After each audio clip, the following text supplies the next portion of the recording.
जय जगन्नाथ मु दिवाकर दास आपण मानक प्रणाम करुँ।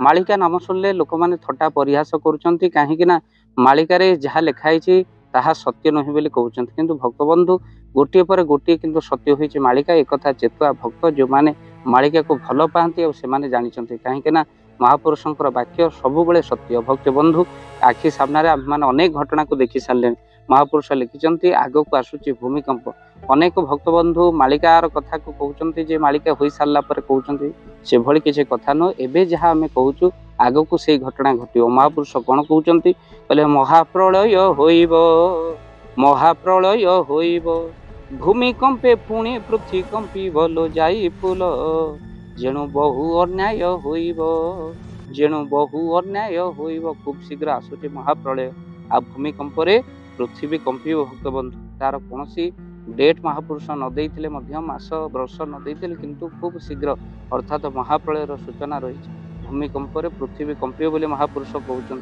तेणु कलिजुग भितर जड़े जड़े कहते जे पाप भार एतिक जे आम्भे मैंने सहूचु अन्याय एत बड़े कि पृथ्वी न सही पारू तेणु धरा न सहू जो कथा हूँ कौन ना पृथ्वी भूमिकंप हम आ पृथ्वी दोहलिब। महापुरुषंकर मालिका हूँ पंचसंग अमृतवाणी मालिका से कहते शुण देशवासी समस्त मोर माँ भौणी पंचसगांकर मालिका अटे अमृतवाणी। भक्त बंधु ये हूँ अमृतवाणी कहीं आगत भविष्य सूचना महापुरुष देखुं कहले कहले एक कथा को शुणी पंचसखा को अनेक थट्टा परिहास करेंगे। महापुरुष ता लिखिं कहले उपहास जन करेंगे केहू नंदुण थे आउ कंदल वचन घटाई पुणी सभा करेंगे। बहुत कलिजुगे मनुष्य जो माने सभा समित्र मुरबी हेबे से माने कंदल करी सभा करेंगे। आ भक्त बंधु यही समय भितर कहले 58 खर्ब सखाटी मेल हेब निकर नीलाद्री रोचन पराए दृष्टि हेब ताहार आ मणिभद्रा ठारे आसन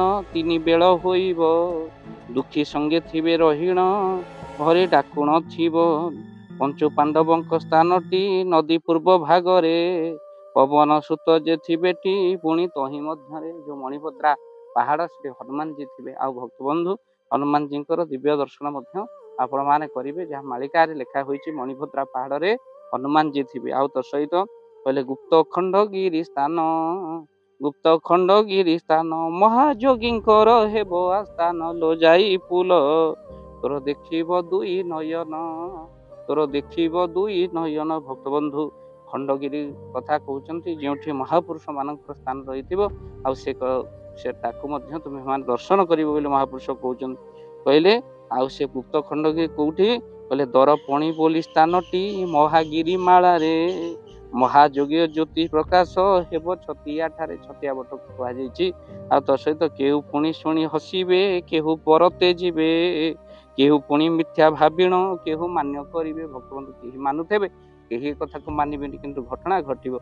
आ कलिजुग भितर महापुरुष कहते कहले ये कथा को शुणी कहले अनर्थ करेंगे अनेक जानी शुणी न बणा आखि थाई अंध होइण देखुथिबे आपना। अनेक लोक आखि थाई अंध हेबे महापुरुष जो कथा को लिखिं मालिके किंतु अक्षर अक्षर सत जो महाप्रलय कथा महापुरुष कहते मालिकार ता सहित गुप्त खंडगिरी साधुंकर आस्थान आ हनुमान जी दर्शन मणिभद्रा पहाड़ जहाँ नयागढ़ जिले में आपण मान समस्ते जानते हनुमान जी दिव्य दर्शन है बोली महापुरुष आगुआ सूचना देते। भक्त बंधु मालिका केते सत केते मिथ्या समय कहब एबे किंतु मालिका हो सारा पर आगुआ कहलु आपण निश्चिंत भाव में लिखि रखु। जय जगन्नाथ जय पंचशील।